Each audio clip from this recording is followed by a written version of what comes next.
I stand in the doorway of my parents' suburban home, a ghost at my own family gathering. Through the arched entryway, crystal glasses catch the light as they rise in unison. The bubbling champagne, the expensive kind Mom only brings out for special occasions, sparkles under the dining room chandelier. "To Evan," Dad announces, his voice carrying the pride he reserves exclusively for his son. Summa cum laude, and ready to take on the world. 20 faces beam toward my younger brother, who accepts their adoration with practiced humility. At 25, Evan has mastered the art of appearing both deserving and humble about the constant attention our parents shower upon him. I shift my weight, the floorboard creaking beneath me. No one turns. The bookstore logo on my uniform peeks from beneath my jacket, the nicest one I own, and suddenly I'm conscious of how out of place I look. Everyone else wears cocktail attire while I stand here in sensible shoes and the khaki pants I've worn through an 8-hour shift. Dad reaches into his pocket and pulls out a small box wrapped in silver paper. "One more thing, son." Evan tears into it with boyish enthusiasm, and when he lifts the lid, his eyes widen. He pulls out a key fob with a familiar luxury car emblem. "No way." He looks from the keys to our father, mouth open. "You didn't." "It's parked in the driveway," Dad says, clapping him on the shoulder. "You can't show up to interviews in that old clunker anymore." The crowd moves as one toward the front windows, exclaiming over the brand new black SUV parked proudly in the circular drive. I press myself against the wall to avoid being trampled, clutching the small package wrapped in bookstore paper. The book inside a first edition of Evan's favorite childhood novel cost 3 days' worth of tips. When the crowd disperses back to their drinks, I finally step into the light. Mom notices me first, her smile faltering before regaining its hostess brightness. "Oh, Kara, when did you get here?" She air kisses near my cheek, careful not to smudge her lipstick. "Everyone, this is our daughter. She works at..." "Where is it again, dear?" "Cornerstone Books." I answer, the same place I've worked for the past 4 years. Dad looks me up and down, his eyes lingering on my uniform pants. "Couldn't you have dressed up a bit? It's your brother's graduation party." The weight of his disappointment is familiar. I swallow the explanation that I came straight from work, that I rearranged 3 shifts to be here at all. "Sorry," I say instead, the word automatic after 29 years of practice. I approach Evan and hold out my gift. "Congratulations." He takes it, giving the bookstore wrapping paper a quick glance before tossing it onto the growing pile of presents. "Thanks, sis." He turns to the man beside him. "This is Professor Harrington from the business department." The professor nods politely before Evan steers the conversation back to himself. "I was just telling him about my internship prospects."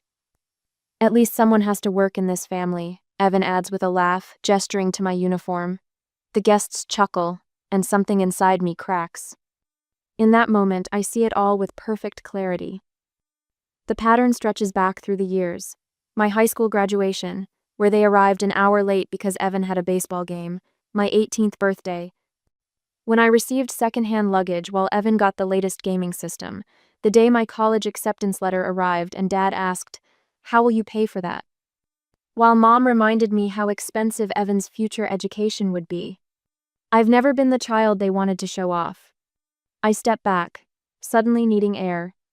The memories keep coming, working 40 hours a week at the bookstore, adding 15 more at Cafe Luna to make rent on my studio apartment where the bathroom sink doubles as my kitchen sink, taking online business courses at midnight after double shifts, the small jar on my dresser labeled "Someday," where every extra dollar goes. I slip away from the celebration unnoticed. In the kitchen, I pour myself a glass of water, my hands trembling with exhaustion. The party sounds distant now. "Excuse me," a voice breaks through my thoughts. I turn to find an older man with salt and pepper hair and familiar eyes watching me. He gestures to my name tag, still pinned to my shirt. "You work at Cornerstone Books?" "Yes," I answer, wondering if he's another of Dad's business associates I should recognize. He studies me for a long moment. "You're Robert Matthews' daughter, aren't you?" Something in his expression makes me look closer. The shape of his jaw, the way he stands it, hits me suddenly. "Uncle Ben?" The name feels strange on my tongue. Dad's estranged brother, unseen at family gatherings for as long as I can remember. He nods, a small smile crossing his face. The black sheep himself. What are you doing here? I ask, glancing toward the living room where Dad holds court. Evan invited me. He leans against the counter. I was surprised to get the invitation, even more surprised to accept it. Before I can respond, he asks a question that stops me cold. Tell me, Kara, what are you working toward? No one has asked me that in years. Once the dinner was over, I went home quietly, and no one noticed. But I will make new plans with my Uncle Ben tomorrow, and my family does not know about it. The next day, the corner table at Café Luna sits tucked away from the evening rush, illuminated by a vintage lamp with a cracked amber shade. Uncle Ben checks his watch, a practical timepiece with a worn leather band, not the status symbols my father collects. Thank you for meeting me after your shift, he says. I rub my palm against my uniform pants, aware of the coffee stains I couldn't scrub out. I was surprised by your invitation. More surprised than seeing me at your brother's party? Touché, I smile despite myself. There's something disarming about his directness. Ben takes a sip of black coffee, studying me over the rim. You never answered my question. What are you working toward, Kara? The question hangs between us. People rarely ask about my ambitions. They ask if I can cover an extra shift or where we keep the romance novels. Business management? I admit finally, the words feeling foreign on my tongue. I've been taking online courses for 3 years, 18 credits to go. His eyebrows lift slightly. Why business? Because it's practical. Businesses need managers, and managers make decent money. I pause, weighing how much to reveal. And I like creating systems that work, making order from chaos. Ben nods, his expression neutral yet attentive in a way that makes me continue. My father thinks I lack ambition. The words slip out before I can stop them. Robert always had a narrow definition of success. Ben sets down his mug with purpose. Did you know I'm CEO of Sterling & Company? The name registers immediately. The operations consulting firm? The very one. 23 years building it from nothing. Pride edges his voice, not boastful but matter of fact. Your father never forgave me for not following the family plan. Which was? Join his insurance business, sell policies to people who don't need them, play golf on Wednesdays. Ben shrugs. I had different ideas. The parallels to my own situation sit heavy between us. My phone buzzes the manager from the bookstore asking if I can open tomorrow. I type a quick affirmative response. I noticed something about you today, Ben says suddenly. During the lunch rush. I look up, puzzled. The counter was chaotic, line out the door. 2 people called in sick. But you had a system. He leans forward. Orders to the left, money in the center, completed tickets to the right. You reset your station after every 3rd customer. My cheeks warm with surprise. No one notices things like that. How do you track multiple orders during peak times, he asks. I use color coding, I explain, my voice gaining confidence. Blue pens for coffee drinks, black for food, red for modifications. I write customer initials in the corners of cups. And I keep the register tape running as backup for disputed orders. Ben listens intently, nodding at certain points. When I finish, he pulls out a business card from his wallet, slides it across the table.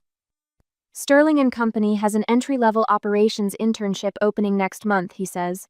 Pays $22 an hour, regular business hours with potential for advancement. The card's embossed lettering catches the lamplight. My heart hammers against my ribs. $22 an hour is nearly double what I make at the bookstore. Is this charity because you feel sorry for me?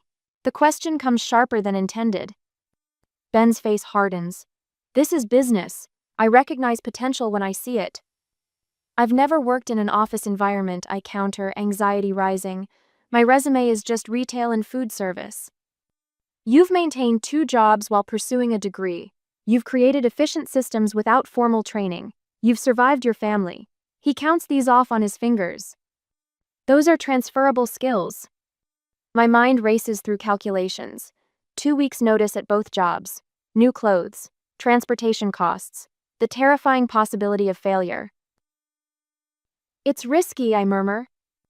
Ben regards me steadily. Your father chose security. I chose possibility. He stands, dropping cash on the table for both our coffees. The application deadline is Friday. Think about it. After he leaves, I sit alone, turning his card over in my fingers. The possibility feels both exhilarating and terrifying. Back in my studio apartment later that day, I stare at my someday jar, quarters and dollars accumulating with glacial slowness. At this rate, I'll have enough for a business wardrobe in approximately never. I spread my resume across the beta single page that looks impossibly thin.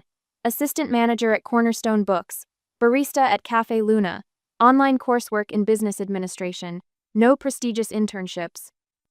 No impressive extracurriculars. Nothing that would catch anyone's attention except someone who already knew me. My phone sits heavy in my hand as I dial the bookstore's number. Margaret answers on the third ring. Hi, it's Kara. I need to give my 2 weeks' notice. There's a pause on the other end. Is everything okay? Yes, I say, the word unfamiliar but true. I've been offered an internship. After similar calls to the cafe and updates to my resume, I sit cross-legged on my bed, staring at the completed application on my laptop screen. The cursor blinks over the send button, a steady pulse like a heartbeat. I think of all the times I've played it safe, all the times I've chosen security over possibility. I click send. This time will be different, I whisper to the empty room. The next morning, I stand in Goodwill's business section, fingering the sleeve of a charcoal blazer. The price tag reads $12.99. I add it to my growing pilot woe blouses, a pencil skirt, dress pants. No navy blue anywhere, a color my mother always said washed me out. That night, I prop my phone against the bathroom mirror, following a YouTube tutorial on professional hairstyles, fingers tangling in my own hair as I attempt a French twist. My name is Kara Matthews. I practice to my reflection. I'm the new operations intern. The words sound false, like I'm playing dress-up. I try again, shoulders back. Kara Matthews, operations. By the time I crawl into bed, the ceiling seems to pulse with my anxiety. Sleep eludes me as I rehearse answers to imaginary interview questions. What if everyone sees through me immediately? What if I'm the joke of the office? At 2:18 a.m., my phone illuminates with a text from a number I don't recognize. Nervous is good, it means you care. See you on Monday, Ben. I press the phone to my chest, breathe deeply, and close my eyes. For the first time in years, exhaustion isn't what pulls me towards sleep, it's possibility. On Monday, the Sterling and Company building stands 42 stories high, a monument of glass and steel that seems to pierce the clouds. I grip my second-hand briefcase tighter, its worn leather soft against my palm. The revolving door spins ahead, disgorging men and women in tailored suits who move with purpose and confidence. I check my watch, 7:25 a.m., 35 minutes early. Just another workplace, I whisper to myself, but the words ring hollow. Inside, the marble lobby gleams under recessed lighting. A security guard checks my ID, hands me a visitor badge, and points me toward a bank of elevators. Floor 28, he says. Operations. The elevator is crowded with people who smell of expensive cologne and coffee. I press myself into the corner, conscious of my department store blazer and the small scuff on my right shoe I couldn't buff out. First day? I turn to find a woman in her 50s beside me, her silver-streaked hair cut in a precise bob. Her eyes, sharp behind tortoiseshell glasses, take my measure. Yes, I manage. Operations internship. Diane Keller, operations manager. She doesn't offer her hand, just a slight nod. You're early. I wanted to get situated before orientation. Something flickers across her face, approval perhaps. You're Kara Matthews, Ben's niece. My stomach tightens. Of course everyone knows. Yes, but... Be in my office at 11:15. After orientation. The elevator stops and she steps out. Don't be late.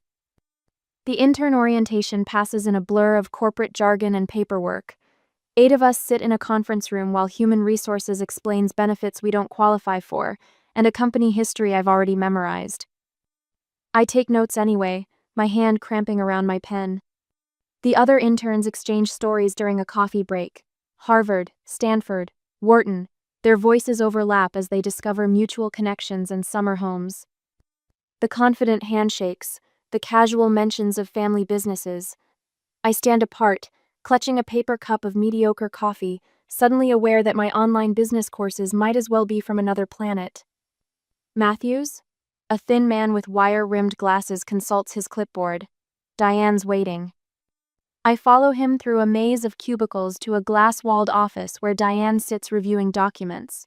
She gestures to a chair without looking up. Your first assignment. She slides a folder across her desk. Client database needs organization. Previous interns found it challenging. I open the folder to find hundreds of client records, some dating back 15 years. Handwritten notes crowd the margins, spreadsheets with inconsistent column headers. A mess of information with no apparent system. By when? I ask, already calculating hours. Friday. She finally looks up. Questions? 100 spring to mind. I swallow them all. No. Good. Desk 6 is yours. I find my assigned space, a beige cubicle with an outdated computer and empty bulletin board. 2 other interns occupy nearby desks, their spaces already personalized with photos and plants. They glance up as I sit, their eyes traveling from my face to my clothes and back again. Uncle Ben's project, right? The blonde one asks, her smile not reaching her eyes. Heat climbs my neck. I'm Kara.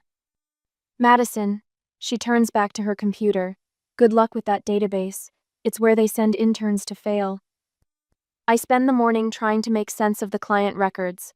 Columns don't match across years. Contact information is scattered through notes.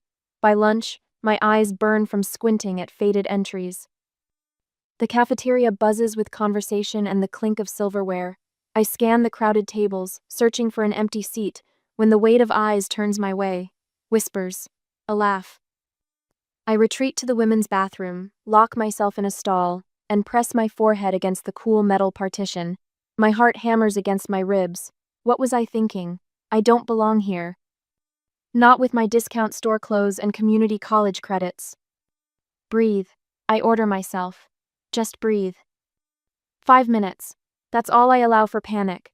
Then I straighten my blazer, splash water on my face, and return to my desk with a sandwich from the vending machine. The client records stare back at me, chaos in paper form. And then, I see it, the pattern hidden in the disorder. It reminds me of the cafe during morning rush. Dozens of orders, different preparations, various timing requirements. I created a system there, color-coded tickets and station arrangements that doubled our output. I pull a legal pad toward me and begin sketching a framework. Categories emerge, timelines, service patterns. I start creating a new spreadsheet, my fingers flying across the keyboard as the hours slip by. The office empties. 5 o'clock, 6. The cleaning crew arrives, vacuuming around my feet. My phone buzzes with a text from Uncle Ben. How was day 1? I don't answer.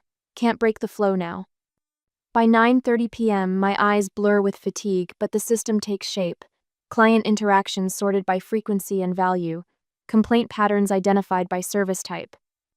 Opportunity gaps highlighted by industry sector. When I finally leave, the security guard looks up in surprise. Working late on your first day? That's dedication. At home an hour later, I collapse into bed without removing my makeup. Sleep comes instantly. Morning arrives too soon. I jolt awake to my alarm, disoriented in the gray dawn. My phone screen shows a new email, received at 11:43 p.m.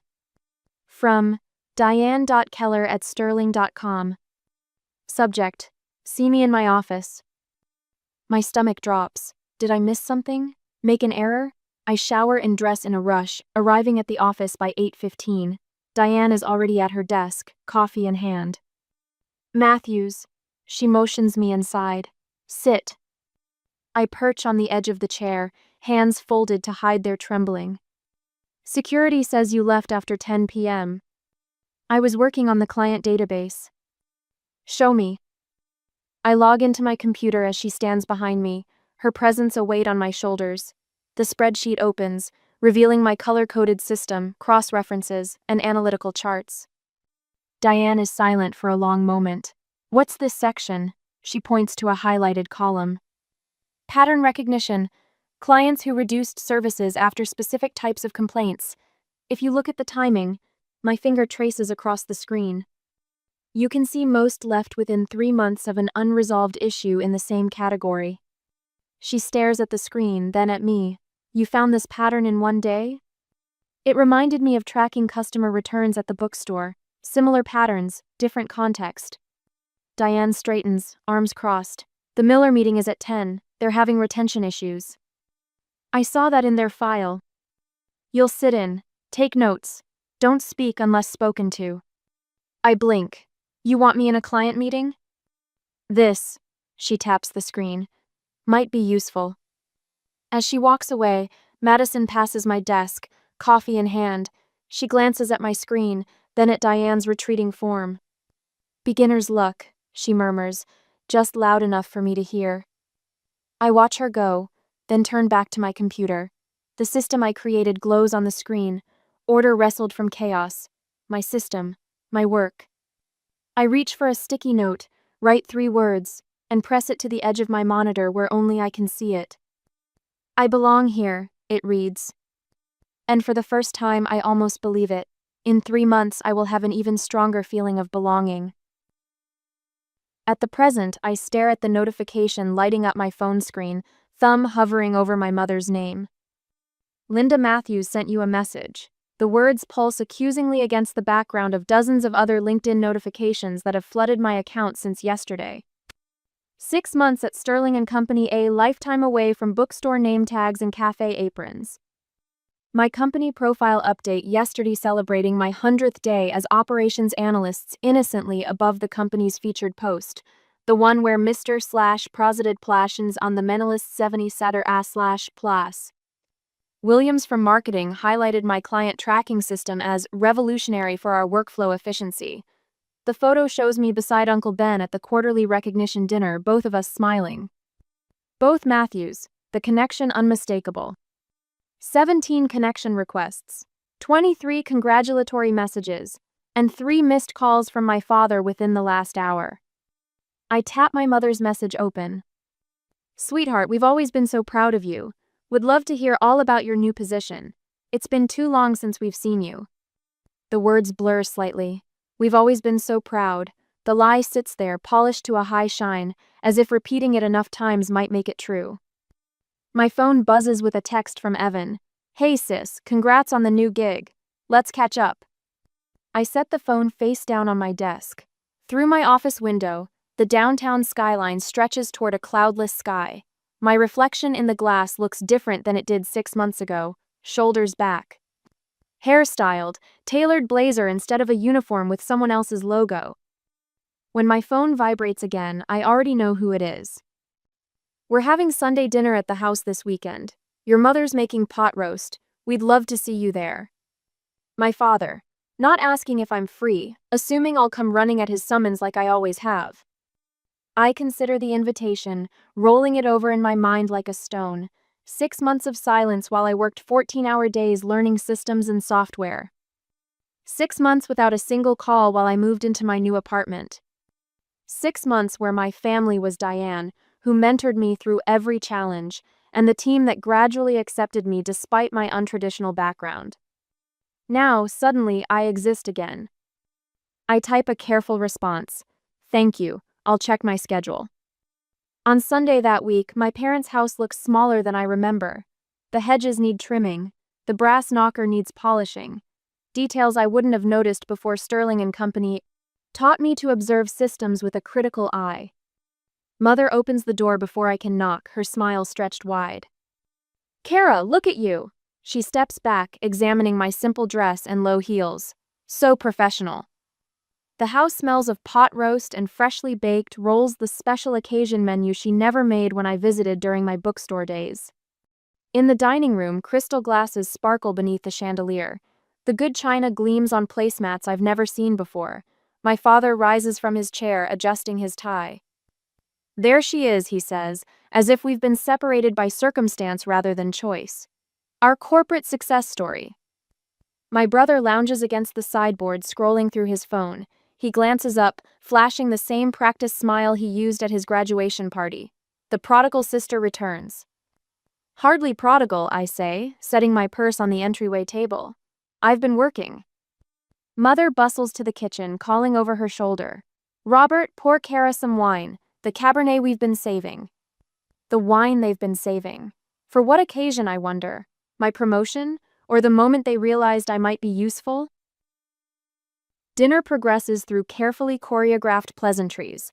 Mother asks surface questions about my apartment. Father inquires about Sterling and Company's client base, his interest suddenly awakened. Neither mentions the 6 months of silence. Kara, my father says as mother serves dessert, your brother has been developing a student finance app. Very innovative, perfect for today's college market. Evan leans forward, eager. It helps students track expenses, financial aid, scholarship applications. I've been working on it for months. I nod, taking a small bite of apple crisp. Sounds interesting. The thing is, Father continues, setting down his fork with deliberate care, he needs some guidance on the business side, someone with connections in the industry. Mother places a family photo album on the table, flipping it open. We were just looking at these old pictures yesterday. Remember Evan's science fair project in 10th grade? First place. The album is filled with Evan's achievements, football trophies, academic awards, graduation photos, not a single image of my community college ceremony where I sat alone in a sea of strangers. I couldn't find your graduation photos, Mother says, noticing my expression. You were always so independent. I guess we didn't take many. Maybe, Evan interjects, sliding his phone toward me. You could introduce me to Uncle Ben? Just a casual meetup. I'd love his perspective on my app. The real agenda surfaces, finally breaking through the thin veneer of family concern. Not my life, not my achievements, not even genuine reconciliation. Just access. To Ben, to Sterling and Company, to the connections they believe I can provide. I set my fork down carefully, folding my napkin with precision. The movements center me, reminiscent of how I organize my workspace before tackling complex problems. It's interesting to hear from everyone after so long, I say, my voice quiet but firm. Father shifts uncomfortably in his chair, recognizing the directness in my gazia look I never dared give him before. I don't mix family and business, I say, standing smoothly. Thank you for dinner. I have an early meeting tomorrow. The silence stretches between us, taut and revealing. For the first time in 29 years, I'm not the one who looks away first. Next week at the office, my phone buzzes for the 3rd time this morning. Evan's name flashes on the screen, accompanied by the same message as yesterday and the day before. Just need 10 mins with Uncle Ben, that's all I'm asking. I slide the phone face down on my desk at Sterling and Company and return to the quarterly reports. The numbers swim before my eyes as another notification pinks a voicemail from Mom this time. I wait until lunch to listen. Kara, honey, family supports each other, that's what we've always done. Her voice carries that familiar guilt-inducing tone. Your brother has worked so hard on this app idea. The least you could do is make an introduction. The least I could do, as if I owe them something after years of being overlooked. I delete the voicemail and unwrap my sandwich when Diane knocks on my office doorframe. Someone's been calling for you at the front desk. She leans against the door, her silver-framed glasses catching the light. Claims to be your father. 3rd time this week. A knot forms in my stomach. Did he leave a message? Just that it's family business. She makes air quotes with her fingers.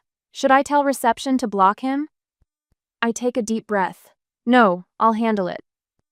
After she leaves, I send a message to my father that I have a meeting and tell him to go back home. As I open my email, I find exactly what I expected. Evan has forwarded his business plan with a note. Can you send this to Uncle Ben? Dad says you should add a personal recommendation. Dad says, of course. The final straw arrives in the afternoon mail-in embossed invitation to Evan's birthday celebration. At the bottom, in Mom's handwriting, Uncle Ben welcome too. I crumple the invitation and toss it toward the trash. It bounces off the rim and lands on the floor, mocking me. The day has passed in meetings and team building, so I finally went home at night. They've never once asked how I'm doing at work. I tell Diane over coffee the next morning. We sit in the small cafe across from the office, early enough that the morning rush hasn't started. Not once, but suddenly they're interested in every detail of my relationship with Ben. Diane stirs her coffee slowly. At 56, she carries herself with the confidence of someone who stopped apologizing for taking up space decades ago. My brother tried something similar when I made partner at my old firm, she says. Suddenly wanted me to review his contracts, introduce him to clients. What did you do? I told him my professional relationships weren't family assets. She takes a sip. He didn't speak to me for a year. And now? Now he respects my boundaries. She shrugs. Sometimes family needs to learn you're not the same person they decided you were when you were 12. Later that afternoon, I knock on Ben's office door. He waves me in without looking up from his computer. The Westlake proposal looks good, he says. But their timeline is, he glances up. This isn't about Westlake, is it? I shake my head. My family. He sighs, removes his reading glasses. They've contacted me directly, you know. Your father called yesterday. Evan sent a LinkedIn request. I'm sorry, I start, but he holds up a hand. Don't apologize for them, not your job. He studies me for a moment. What do you need from me? The question catches me off guard. No one in my family has ever asked me that. I need to know how to handle this without burning bridges I might want to cross someday. Ben nods. Boundaries aren't walls, Kara. They're property lines. They show where you end and others begin. By the time I return to my desk, I've made a decision. That evening, Sarah from accounting shares her story of keeping her marriage separate from her family business. The next day, Jason from IT describes establishing professional boundaries with his well-connected cousin.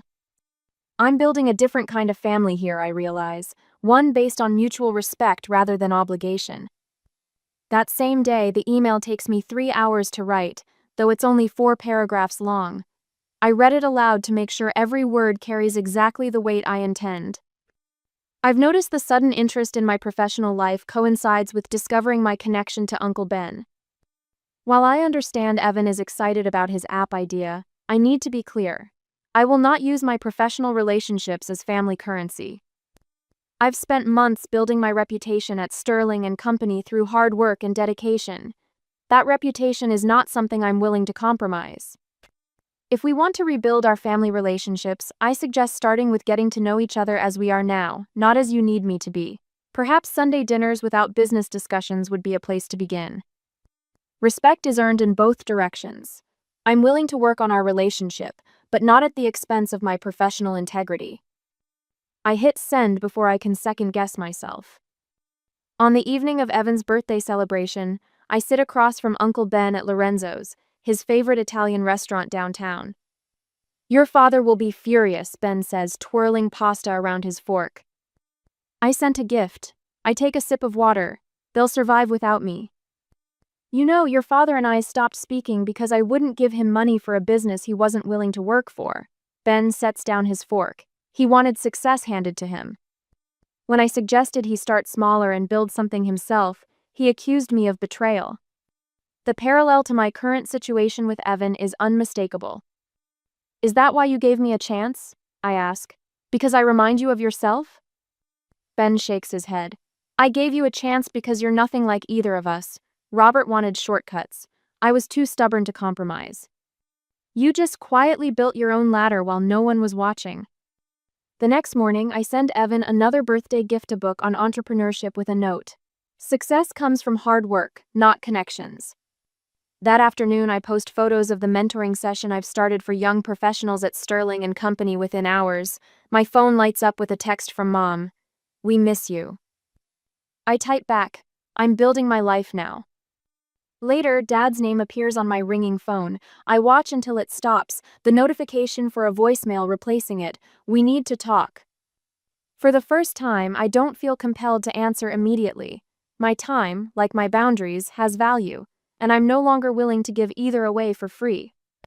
And in another 6 months, I'll be even stronger. I stand on my apartment balcony, watching the city lights flicker on as dusk settles. The contrast strikes me only a year ago. I would have been rushing between jobs, legs aching, counting tips in my head. Tonight, I breathe. Just breathe. Behind me, through the sliding glass door, my apartment spreads out in quiet testimony to what I've built. A real kitchen with actual counter space. An office nook where my business textbooks line a shelf, topped by the framed degree I completed 2 months ago. Business Administration. My name in official font. The someday jar sits on my coffee table, repurposed as a vase for fresh tulips that Sarah from accounting brought to my birthday dinner last night. 5 friends gathered around a restaurant table, laughing about office politics and raising glasses to celebrate not just my birthday but my recent promotion to senior analyst. My phone buzzes. A text from Dr. Winters confirming tomorrow's therapy appointment. 6 months of weekly sessions have helped me understand the family patterns that nearly crushed me. Family systems, she calls them. I call them survival lessons. Another message appears, Mom asking if Sunday coffee still works. Our monthly ritual now. She brings photos of their vacation or Dad's golf tournament. I share carefully selected stories from work. We orbit each other in this new galaxy, finding constellations that connect without colliding. Dad still struggles with the boundaries I've drawn. His Christmas card came with a brochure for a family financial advisor. His way of reaching out, I suppose. Progress measured in small gestures rather than grand apologies. Evan calls occasionally, asking about job search strategies. His app failed to launch. The SUV needed repairs he couldn't afford. Reality arrived for him later than most, but it arrived nonetheless. My phone rings. Diane. Just checking you're ready for tomorrow, she says without preamble. Presentations loaded, speech practiced, outfit chosen. I answer, ticking off my mental checklist. First speaking engagement. Nervous? I consider this. Prepared. She laughs. That's why you're my best analyst. Ben's coming, you know. Something warm spreads through my chest. Not the desperate need for approval that once drove me, but appreciation for the man who saw what no one else bothered to look for. After Diane hangs up, I rehearse once more how I'll describe resilience to a room full of business professionals tomorrow. How I'll tell them about the scholarship fund I started for working students, small now but growing. The young woman who approached me after last month's department meeting, eyes heavy with the same exhaustion I once carried, now scheduled for an informational interview next week. The cycle continues, but differently. My mother surprised me by attending the scholarship announcement ceremony. She sat in the back row, hands clasped tight around her purse. Afterward, she hugged me without air kisses. I'm trying to understand, she whispered. Not quite an apology, but perhaps the prelude to one. My phone buzzes once more. 2 messages. Diane. Committee approved your promotion recommendation. Operations manager position yours if you want it. Details tomorrow. Mom. Your father asking if you'd join us for dinner next Saturday. Just us. No expectations. I smile, realizing I can now choose both worlds on my own terms. The city lights below mirror the stars above, separate systems existing in the same sky. Tomorrow, I'll walk into Sterling & Company and see my new nameplate, Kara Matthews, Operations Manager. Uncle Ben will pass me in the hallway with that simple nod of respect he reserves for equals. I'll enter the conference room with steady steps, face a table of executives, and begin. Thank you all for coming. Let's talk about building something that lasts. Not just a career, a life.